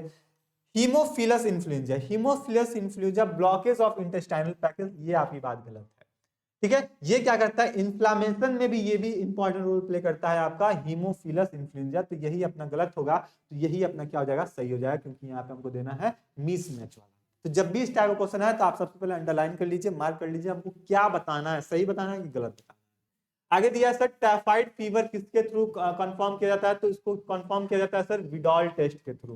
किसके थ्रू सर, विडॉल टेस्ट के थ्रू, है ना। प्लैंकिंग विडॉल, प्लैंकिंग विडॉल नाम के साइंटिस्ट थे जो सबसे पहले इसको डिटरमाइन किए थे, ठीक है। एलिजा, एलिजा से हम क्या कर सकते हैं सर, एचआईवी और एड्स का पता लगा सकते हैं कि पर्सन में एचआईवी और एड्स तो नहीं हुआ है ना। ईसीजी, ईसीजी से क्या करते हैं सर, इसको फुल फॉर्म होता है इलेक्ट्रोकार्डियोग्राम, इलेक्ट्रोकार्डियोग्राम का नाम बोलते हैं इसको, जिससे हम हार्ट की जो इलेक्ट्रिकल सिग्नल प्रॉपर आ रही है कि नहीं, यानी कि हार्ट में, ह्यूमन हार्ट में जो इलेक्ट्रिकल सिग्नल है, इलेक्ट्रिकल सिग्नल है, उसका हम पता लगा सकते हैं बाकायदे से, ठीक है। तो विडाल टेस्ट इसका करेक्ट आंसर आपका हो जाएगा। आगे बढ़ जाते हैं। Agriculture practice of the breeding and the rising the live stocks is called, क्या करना है, हम लाइव स्टॉक्स के थ्रू एग्रीकल्चर को बढ़ावा देना है, तो यहाँ पे एनिमल हस्बेंड्री हो जाएगी। अब इस एनिमल हस्बेंड्री में पोल्ट्री फार्मिंग आ सकती है, फिशी कल्चर आ सकती है, सेरीकल्चर आ सकते हैं, प्रॉन कल्चर आ सकते हैं, तमाम सारी बातें आ सकते हैं एग्रीकल्चर प्रैक्टिस के ब्रीडिंग में, ठीक है। ये चीज आगे दिया है सर, एक्स प्लांट क्या होता है, तो एक ऐसा प्लांट जो कि टिश्यू कल्चर किया जाए, इसको हम क्या करते हैं, इसको ग्रो कराते हैं हम लोग, इसको ग्रो कराते हैं टेस्ट ट्यूब में। कहाँ ग्रो कराते हैं सर, हम लोग टेस्ट ट्यूब में इसको क्या कराते हैं सर, ग्रो कराते हैं, तो ये बात ध्यान रखना, ठीक है। थोड़ा सा प्लांट का सैंपल लेंगे और उसको टेस्ट ट्यूब में हम लोग ग्रो करा देंगे, यानी parts of plant that is used to tissue culture, tissue culture के लिए जो हम यूज कर रहे हैं उसको हम क्या बोलते हैं, हम लोग उसको हम लोग बोलते हैं एक्स प्लांट का नाम देते हैं, यानी कि ऑप्शन नंबर ए आपका यहाँ पे करेक्ट हो जाएगा। आगे बात कर लें कि नॉरिन 10 जीन, ये नॉरिन 10 जीन किसके लिए फेमस है, तो आप ध्यान रखना, जो नॉरिन 10 जीन होता है ये प्लांट में ड्राफ्ट करने के लिए, यानी कि प्लांट को बौना बनाने के लिए, किसके बनाने के लिए सर, बौना बनाने के लिए यूज किया जाता है। स्पेशली किसमें, स्पेशली हम किस प्लांट क्रॉप में यूज करते हैं, specially crops of rice and wheat, rice और व्हीट में हम क्या करते हैं, इसको छोटा करने के लिए, उसका प्लांट का जो साइज उसको छोटा कर दें और पैदावार ज्यादा बढ़ा दें, तो किस जीन का यूज करते हैं, नॉरिन 10 जीन का यूज करते हैं। मोस्ट इंपॉर्टेंट है, इसको इंपॉर्टेंट लगा लीजिएगा, ऑप्शन नंबर ए सही हो जाएगा। ड्राफ्टिंग इफेक्ट के लिए इसको यूज की जाती है, ड्राफ्टिंग इफेक्ट। आगे बढ़ जाते हैं हम लोग क्वेश्चन नंबर 31 पे। Micro organism that grow in the milk and convert into the curd is commonly known as, ये आसान से क्वेश्चन है, इसको बोलते हैं क्या, लैब, लैक्टिक एसिड बैक्टीरिया, क्या बोलते हैं इसको, लैक्टिक एसिड बैक्टीरिया। तो जब भी आपको मिल्क या कर्ड आएगा तो तुरंत दिमाग जाना चाहिए सर, लैक्टिक एसिड की बात की जा रही है, किसकी बात की जा रही है सर, लैक्टिक एसिड की बात की जा रही है, यानी कि यहाँ पे लैब आपका करेक्ट हो जाएगा। आगे दिया है the organism which help to fermentation of the Swiss cheese, Swiss cheese बनाने के लिए हम किसका यूज लाते हैं, तो लैक्टोबैसिलस का यूज होता है, साइक्लोस्पोरिन का भी नहीं होता, पेनिसिलिन का हम क्या बनाते हैं सर, पेनिसिलिन का हम बनाते हैं एंटीबायोटिक, एंटीबायोटिक किससे बिलोंग करता है, ये फंजाई से बिलोंग करता है, ठीक है। तो हम स्विच चीज बनाना है तो ईस्ट का उपयोग करेंगे। किसका उपयोग करेंगे? ईस्ट का उपयोग हम करने वाले हैं। आगे बात कर लें कि virus that kill bacteria is called, ऐसा वायरस जो बैक्टीरिया को किल करता है उसको क्या बोलते हैं हम लोग? बैक्टीरियोफेज के नाम देते हैं। बैक्टीरियोफेज क्या बोलते हैं इसको? बैक्टीरियोफेज। कुछ ऐसा स्ट्रक्चर दिखता है इसका, ठीक है, ऐसा कुछ स्ट्रक्चर दिखता है इसमें, सेंट्रोमियर्स हमको देखने को मिलता है, बैक्टीरियोफेज। ठीक है, आगे बात कर लें, ये देखो, which of the following samples of the DNA in the table given below will have the desired result during the polymerase chain reaction, यानी पीसीआर। पीसीआर में हम लोग किसका यूज करते हैं? तो देखना यहाँ पे sample number second, sample second, low temperature 50 degree है तो टेम्परेचर डीनेचर कर लेगा, या फिर एंजाइम एक्सट्रैक्शन करने के लिए हीट स्टेबल कर पाएगा? ये नहीं कर पाएगा। सैंपल नंबर 1 है अपने पास, 90 डिग्री टेम्परेचर पर रखते हैं, हर हीट स्टेबल कर लेगा, ये बात अपनी सही हो जाएगी। यहाँ पे 50 डिग्री दिया है, यहाँ पे भी 90 डिग्री दिया, अनस्टेबल की बात की गई है, तो ये गलत हो जाएगा। ऑप्शन नंबर बी यहाँ पे आपका क्या हो जाएगा? करेक्ट हो जाएगा।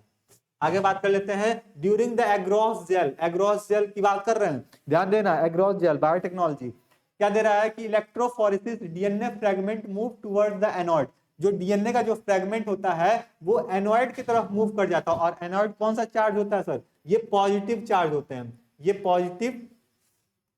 पॉजिटिव चार्ज होते हैं। और वहीं पे कैथोड की बात करें, किसकी बात करें सर? कैथोड की बात करें तो ये कैसा होता है सर? ये निगेटिव चार्ज होते हैं, ठीक है, निगेटिव चार्ज होते हैं। अब पूछ रहा है ये क्यों ऐसा हुआ है? क्योंकि जो डीएनए होता है वो निगेटिव चार्ज का होता है। कैसा होता है सर? जो डीएनए होता है निगेटिव चार्ज नेचर का होता है, इसलिए जो निगेटिव चार्ज होगा वो पॉजिटिव चार्ज की तरफ अट्रैक्ट होगा। यानी कि ऑप्शन नंबर क्या हो जाएगा? ऑप्शन नंबर डी अपना करेक्ट हो जाएगा। DNA is the negative charge molecule, ठीक है, इसलिए वो क्या हो रहा है? एनोइड की तरफ क्या हो रहा है? मूव कर रहा है। ऑप्शन नंबर डी यहाँ पे अपना क्या हो जाएगा? करेक्ट हो जाएगा। आगे बात कर लें, question number 38, generally the modified DNA fragment is called, यानी कि ऐसा डीएनए फ्रेगमेंट जिसको हम क्या कर दिए? मॉडिफाई कर दिए हैं, उसको क्या नाम बोलते हैं? तो उसको हम लोग आर डीएनए का नाम देते हैं। क्या बोल देते हैं उसको? R DNA. क्या बोलते हैं उसको? आर डीएनए का नाम देते हैं, यानी कि रिकॉम्बिनेंट डीएनए का नाम देते हैं उसको, ठीक है। तो जब भी ये बात की जाए तो आप ध्यान देना, रिकॉम्बिनेंट डीएनए की बात की जा रही है। आगे बात करते हैं, the abbreviation of the BT in the BT cotton stand for, ये जो बीटी कॉटन होता है, बीटी जो है वो किसका फुल फॉर्म क्या होता है? तो बताना सर, बैसिलस थ्रूजेंसिस। तुरंत ये अपना ध्यान आ सकता है कि टॉक्सिक रिलीज होता है, जो कि होता है, इसका फुल फॉर्म होता है बैसिलस थ्रूजेंसिस। ऑप्शन नंबर ए अपना यहाँ पे क्या हो जाएगा? करेक्ट हो जाएगा।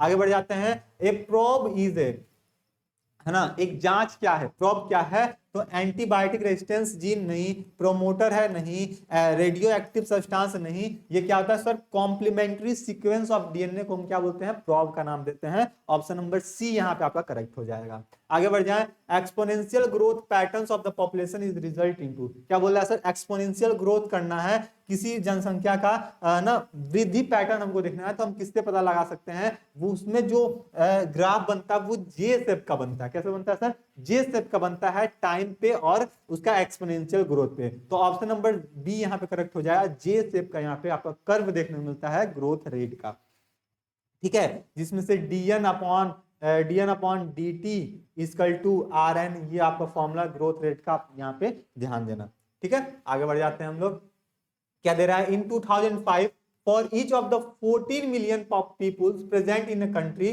That is the 0.028 where the bonds, Hindi में देखो, हिंदी में 2005 में एक देश में मौजूद 14 मिलियन लोगों में से प्रत्येक के लिए 0.028 का जन्म हुआ और 0.008 का वर्ष के दौरान मृत्यु हो गई।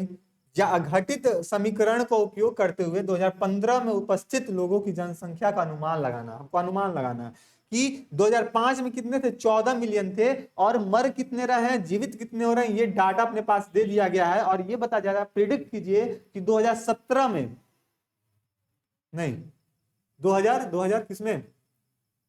2015 में, यानी कि 10 साल बाद कितना पॉपुलेशन बढ़ गया होगा। तो आप ध्यान देना, यहाँ पे 10 साल बाद आपका 17 मिलियन का पॉपुलेशन पहुंच गया होगा। 14 मिलियन से 17 मिलियन तक का पॉपुलेशन चढ़ गया होगा। वही ग्रोथ रेट के फॉर्मूला से हम यहाँ बता सकते हैं सर, क्या? dn upon dt equal to R है। ठीक है, इस फॉर्मूला से हम यहाँ से इसको एग्जामिन कर सकते हैं। आगे बात कर लें, the death rate is the 8 individual is the laboratory population is the 40 fruit fly dies in the during the particular week will be. अब हम यहाँ क्या निकाल सकते हैं, 8/40, 8/40 करेंगे तो यहाँ से क्या जाएगा, 4 4 2 8, यानी कि 0.2 यहाँ पे अपना क्या आ जाएगा, करेक्ट आंसर हो जाएगा। 0.2 यहाँ पे अपना करेक्ट ऑप्शन हो जाएगा। ठीक है, यहाँ पे क्या था, number of individual death rate,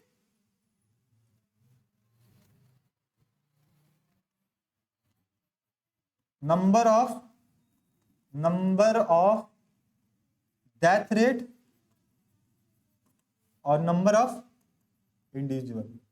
तो इससे हम क्या निकाल सकते हैं, यहाँ पे 8/40 करेंगे 0.2 का वैल्यू आ जाएगा। आगे देखते हैं, transducer is the term use for, जो ट्रांसड्यूसर होता है वो किसके लिए यूज कर जाती है, तो वो होती है सर, वो होती है ग्रीन प्लांट के लिए। किसके लिए यूज की जाती है, ग्रीन प्लांट के लिए ट्रांसड्यूसर का यूज हम लोग करते हैं। ठीक है, आगे बात कर लेते हैं, the example is the local and global nutrient cycle. क्या इसकी बात कर रहे हैं सर, लोकल और ग्लोबल न्यूट्रिएंट साइकिल में हम किसका यूज करते हैं, तो लोकल की जब बात आती है, लोकल की बात आती है तो ये होता है आपका फॉस्फोरस साइकिल, जिसमें क्या होता है सर, लॉन्ग टर्म की बात की जाती है, लॉन्ग टर्म साइकिल की बात की जाती है। वहीं पे किसकी बात करें सर, ग्लोबल की बात करें, ग्लोबल न्यूट्रिएंट साइकिल की बात करें तो ये क्या होता है सर, ये एटमॉस्फेयर से साइकिल चलती है और आती है कहाँ, इकोसिस्टम में। ठीक है, तो इकोसिस्टम से एटमॉस्फेयर में जा रहा है, एटमॉस्फेयर से इकोसिस्टम में आ रहा है, तो ये साइकिल क्या होगा, ग्लोबल साइकिल होगा। और ये किसका एग्जांपल होता है, ये कार्बन साइकिल का एग्जांपल होता है, कार्बन साइकिल का एग्जांपल होता है। ठीक है, तो ऑप्शन नंबर डी यहाँ पे करेक्ट हो जाएगा। पहला लोकल दिया, लोकल फॉस्फोरस, तो फॉस्फोरस पहला हो गया, ग्लोबल कार्बन साइकिल। यहाँ पे ऑप्शन देखो, एलिमिनेट भी यहाँ पे कर सकते हो, पहले कार्बन तो पहले लोकल है तो फॉस्फोरस ही पहले आएगा, और यहाँ पे कैल्शियम दे दिया तो कैल्शियम से गलत हो, कार्बन आएगा नहीं। ऑप्शन नंबर डी यहाँ पे एलिमिनेट हम करके यहाँ पे अपना करेक्ट आंसर कर सकते हैं। ठीक है, अगला क्वेश्चन देखते हैं, और 1 सेकेंड रुकिएगा, गर्मी हो रहा है।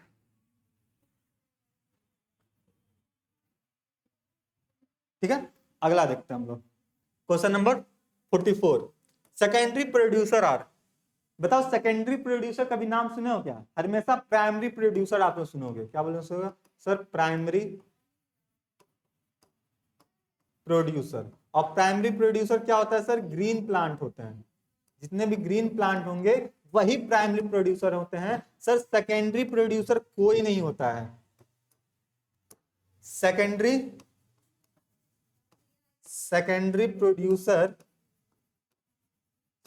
प्रोड्यूसर कोई नहीं होता है। ठीक है, ये बात आप ध्यान रखना, हमेशा प्राइमरी प्रोड्यूसर ही होता है, यानी कि option of C, none of this यहाँ पे अपना करेक्ट हो जाएगा।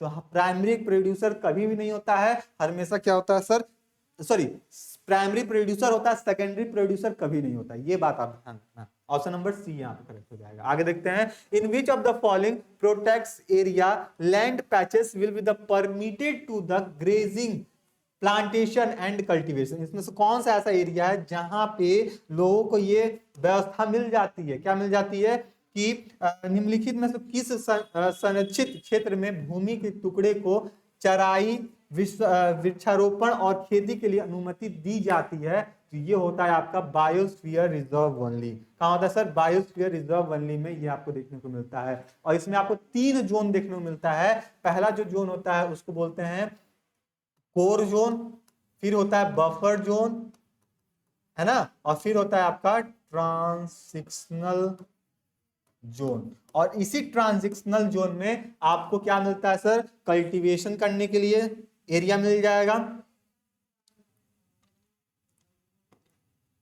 कल्टीवेशन करने के लिए एरिया मिल जाएगा, है ना, ग्रेजिंग करने के लिए एरिया मिल जाएगा, और आपका बता लें प्लांटेशन करने के लिए भी एरिया आपको मिल जाएगा इसी ट्रांजिशनल जोन में। यानी कि ऐसे,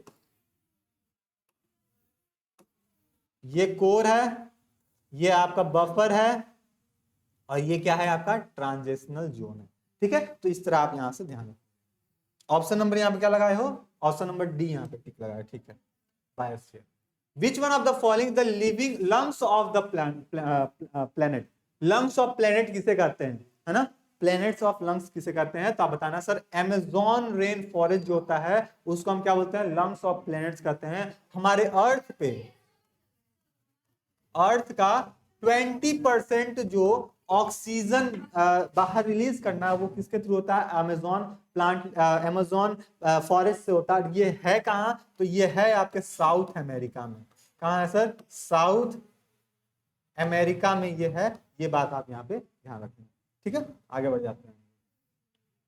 cleanness observe by the human beings with the advisory affected the habitats of, क्या पूछ रहा है ऑप्शन, कि मनुष्य द्वारा बढ़ती जाने वाली सफाई निम्नलिखित आवासों की प्रतिकूल प्रभावी डालेंगी। किस पे डालेंगी, तो वो होता है सर स्कैवेंजर्स पे। किस पे डालते हैं सर, स्कैवेंजर्स पे डालते हैं। डिकम्पोजर में क्या आते हैं सर, बैक्टीरिया आ जाएंगे, है ना, फंजाई आ जाएंगे। तो ये चीज आप ध्यान देना, ठीक। तो ये आगे बात कर लें, ozone layer. Ozone layer is the upper atmosphere will be destroyed by. अब ओजोन जो लेयर होता है, ठीक है, अब ध्यान देना, ओजोन लेयर की बात की जा रही है। ओजोन लेयर जो है आपका, ओजोन लेयर, ये जो ओजोन लेयर है इसको हम क्या बोलते हैं, O3 का नाम देते हैं, जिसमें ये होता है ऑक्सीजन प्लस एक ऑक्सीजन के मॉलिक्यूल्स यहाँ पे इन्वॉल्व के O3 का फॉर्मेशन करते हैं। ये होता कहाँ है, किस लेयर में होता है, तो ये होता है स्ट्रेटोस्फीयर, स्ट्रेटोस्फीयर के लेयर में ये देखने को मिलता है। ये काम क्या करता है सर, सर यूवी रेज को, किसको, यूवी रेज को रोकने में काम करता है, इसको प्रोटेक्ट करने का काम करता है। ये क्या हो रहा है सर, डिस्ट्रॉय हो रहा है, डिस्ट्रॉय हो रहा है किसके वजह से, तो ये डिस्ट्रॉय हो रहा है आपके CFC क्लोरोफ्लोरोकार्बन की वजह से। ये क्या हो रहे हैं सर, ये डिस्ट्रॉय हो रहे हैं। तो ये चीज आप ध्यान रख सकते हो, हटा दीजिए, ठीक है। तो ये CFC की वजह से ये क्या हो रहा है सर, डिस्ट्रॉय हो रहे हैं, ठीक है। तो यहाँ पे ये ध्यान रखना। सर ये कब मनाया जाता है, ओजोन डे कब मनाते हैं, ओजोन डे कब यूज होता है, तो बताना सर 16 सितंबर, 16 सितंबर को हर साल ओजोन डे मनाया जाता है। तो यहाँ पे आप बता सकते हो सर क्लोरोफ्लोरोकार्बन, ये इंपॉर्टेंट है, ये डेट हर बार आपसे पूछा जाता है कि ओजोन डे कब मनाया जाता है, तो आप बता देना सर 16 सितंबर को ओजोन डे मनाई जाती है क्लोरोफ्लोरोकार्बन। आगे बात कर लेते हैं। आगे है कि sir in which conference held in 1997 that reach the national health agreed to limit the emission of the greenhouse effect. Greenhouse effect के लिए कौन सा कमीशन, कौन सा ये आप बता सकते हो कौन सा कॉन्फ्रेंस की गई थी, तो आप ध्यान रखना कोटो कॉन्फ्रेंस, कोटो कॉन्फ्रेंस। ये कब की, कहां की गई थी सर, ये जापान में की गई थी। कहां की गई थी सर, जापान में की गई थी 11 दिसंबर 1997 में। 11 दिसंबर 1997 में, ये डेट भी आप याद करके रखिएगा। ग्रीन हाउस के लिए, किसके लिए की गई थी सर, ग्रीन हाउस को प्रोटेक्ट, ग्रीन हाउस गैसेस के रिगार्ड्स में काम की गई थी। तो यहाँ पे आप बताना सर कोटो कॉन्फ्रेंस, कोटो कॉन्फ्रेंस, ठीक है। तो ये चीज ऑप्शन नंबर बी आपका यहाँ पे क्या हो जाएगा, करेक्ट हो जाएगा। अच्छा हुआ कब था, 11 दिसंबर 1997 में जापान में। ये चीज आप यहाँ पे ध्यान, आगे बढ़ कर लेते हैं। Last question, which of the following will able to crops will the greenhouse effect. तो यहाँ पे आप हमेशा याद रखना होमोथर्म्स। तो ये है आपके क्वेश्चन, और इसका PDF आपको ऐप पे मिल जाएगा, वहां से इसका आंसर की भी मिल जाएगा, आप वहां से देख सकते हो। और ये रहा आज की क्लास। तो आई होप कि आज की क्लास आपको अच्छी लगी होगी, इसमें सभी बातें आपको समझ में आई होंगी। जो भी इंपॉर्टेंट हम लोग क्वेश्चन सॉल्व किए हैं, ये क्वेश्चन कहीं ना कहीं आपके एग्जाम में लास्ट ईयर में पूछे गए हैं, और हो सकता है इस साल के एग्जाम में आपको देखने को मिल जाए इसी कॉन्सेप्ट के बेसिस पे, इसी पैटर्न के बेसिस पे, ठीक है। तो आई होप कि आपके 50 में से 30+ क्वेश्चन करेक्ट हो गए होंगे। अब जिन लोगों का क्वेश्चन कम करेक्ट हुआ है उन लोगों को ये काम करना है सर, रिवीजन स्टार्ट कर लेना, बार बार रिवाइज कीजिए, रिवीजन कीजिए, जिससे आपका और भी आपका जो भी जितनी भी बातें छूट चुकी हैं, जितनी भी टॉपिक आपसे रिवाइज नहीं है, वो सब क्या हो जाए, रिवाइज हो जाए। ठीक है, और बार बार मॉक टेस्ट लगाइए, जितना भी हम लोग पेपर सॉल्व कर रहे हैं सबको एनालिसिस करते हुए चलिए। ठीक है, तो ये रही आज की क्लास। आई होप कि आपकी क्लास अच्छी लग गई होगी। मिलते हैं नेक्स्ट क्लास में, तब तक के लिए स्टे रहिए, मस्त रहिए, अपनी तैयारी को और मजबूत करते रहिए। धन्यवाद।